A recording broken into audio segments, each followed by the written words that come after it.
The Own Treasure Within, the Ultimate Meaning of the One Vehicle, an Introduction to the Śrīmālādevī Sūtra. 1. Explanation of the title and background. The Śrīmālādevī Sūtra, whose full title is the Śrīmālādevī Lion's Roar on the Great Expedient Method of the One Vehicle, the Vimalakīrti Sūtra, Śrīmālādevī Sūtra, is named after its central figure.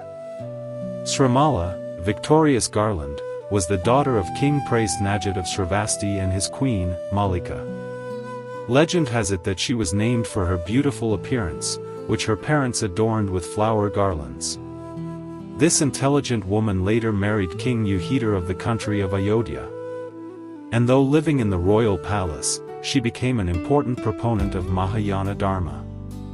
In the title, Lion's Roar symbolizes Śrīmālādevī's fearless proclamation of the ultimate Mahayana teachings, like a lion king destroying false views. Great Expedient Method of the One Vehicle, the Vimalakīrti Sūtra, reveals the core teaching of this text.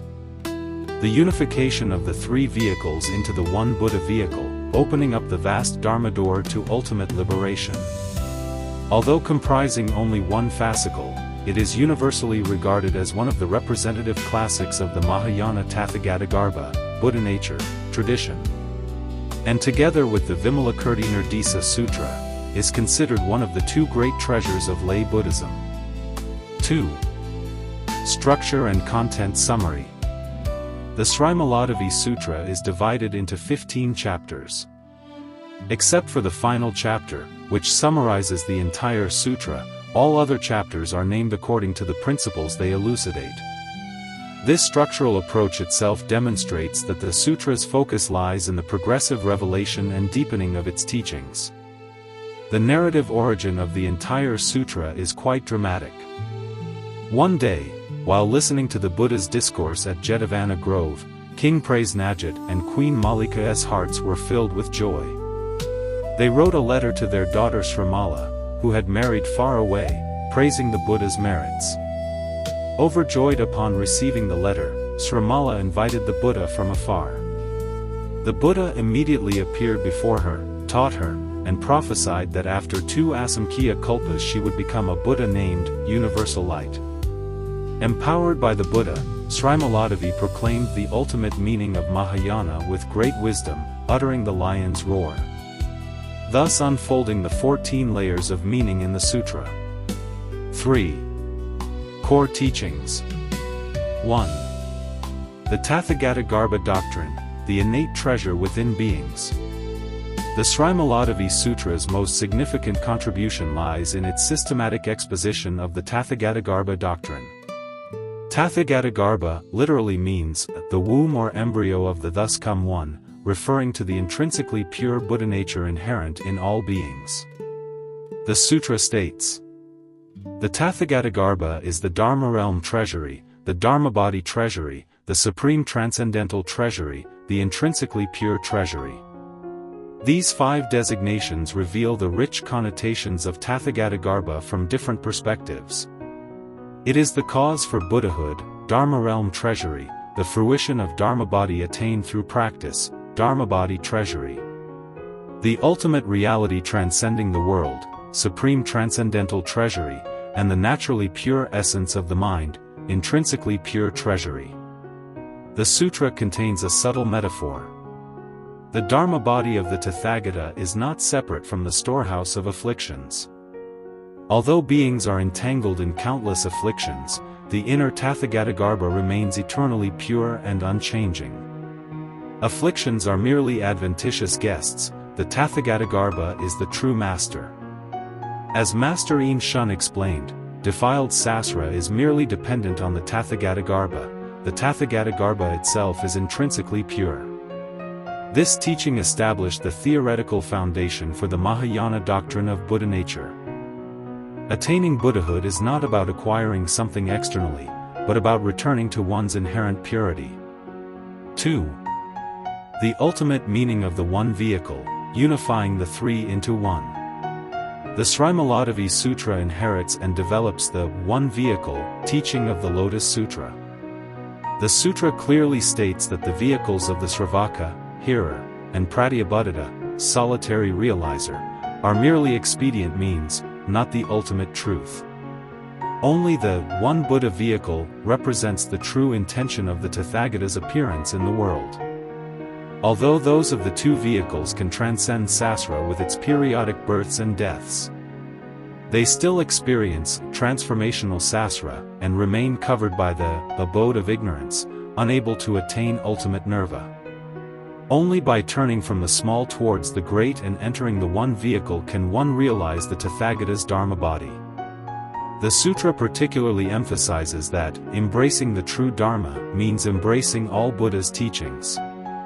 All worldly and transcendent wholesome dharmas and merits arise from the Mahayana scriptures.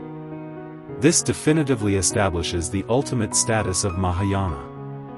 3. Non-duality of samsara and nirvana. Based on the Tathāgatagarbha doctrine, the Śrīmālādevī Sūtra offers profound insights into the relationship between samsara and nirvana. The sutra states, that which depends on samsara is the Tathāgatagarbha, and, because of the Tathāgatagarbha, samsara exists.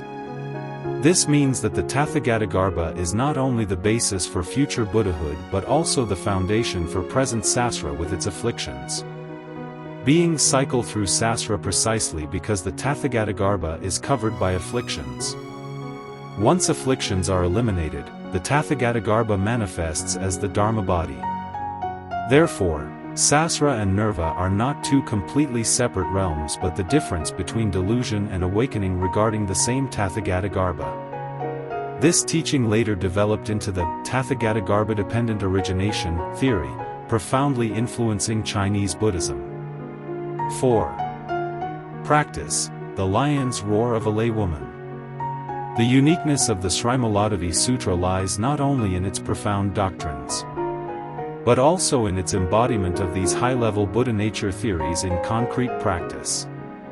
Śrīmālādevī, as a laywoman, established a model of the Mahayana bodhisattva path through her own words and actions. The 10 acceptances, a lay bodhisattva's precept practice. After receiving the Buddha's prophecy, Śrīmālādevī immediately made a vow to observe the 10 acceptances, 10 great vows.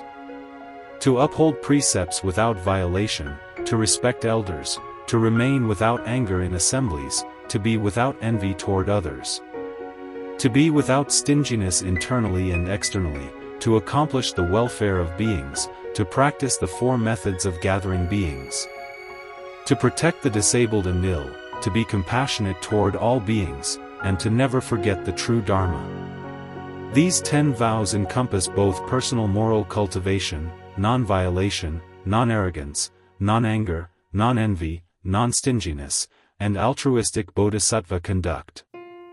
Accomplishing beings' welfare, the 4 gathering methods, protecting the disabled, compassion for beings, and Dharma protection. They ground transcendental precept principles in worldly human relations and daily life.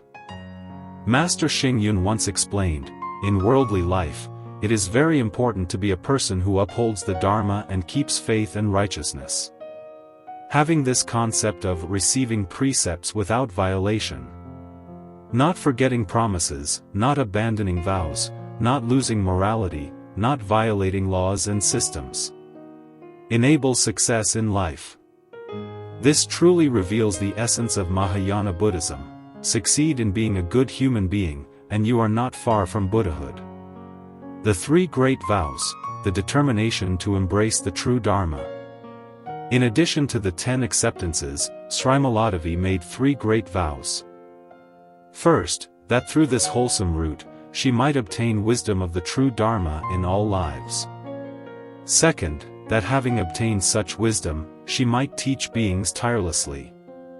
Third, that she would protect the true Dharma she embraced, even at the cost of life, body, and possessions. The Buddha praised these 3 great vows as truly vast, stating that all Buddhas and Bodhisattvas' vows originate from them. Embracing the true Dharma is an important concept throughout the sutra. Through her own actions, Śrīmālādevī demonstrates that true practice is not about solitary self-cultivation, but about benefiting beings with the true Dharma and protecting its continued presence.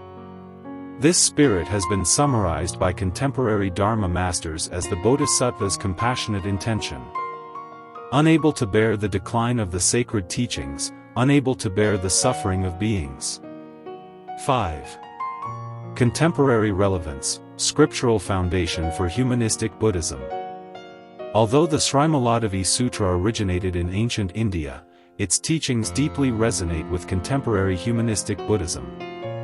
The image of Śrīmālādevī practicing and awakening while living in secular royal society, benefiting her country and people, is itself a vivid illustration of the Dharma exists in the world, awakening is not apart from the world.